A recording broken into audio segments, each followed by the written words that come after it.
She said, "Do, oh, mama."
Зможеш зігріти його. Виявляв велику енергію у найважливіші хвилини наших визвольних змагань. Поміж послами належав до діячів гострішого тону, писав Кость Левицький у спогадах. Помер Петрушевич в Берліні 29 серпня 1940-го.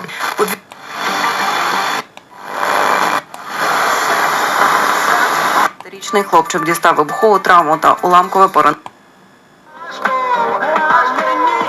Про головне. Новини на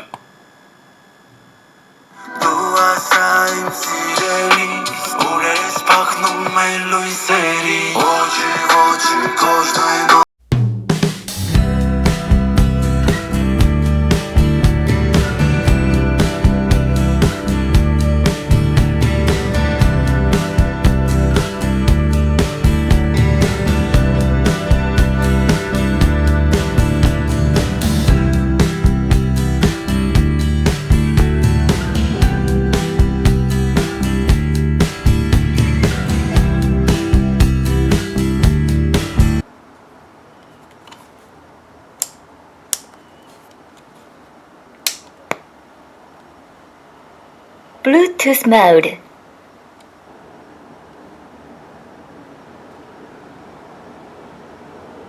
The Bluetooth device is connected successfully.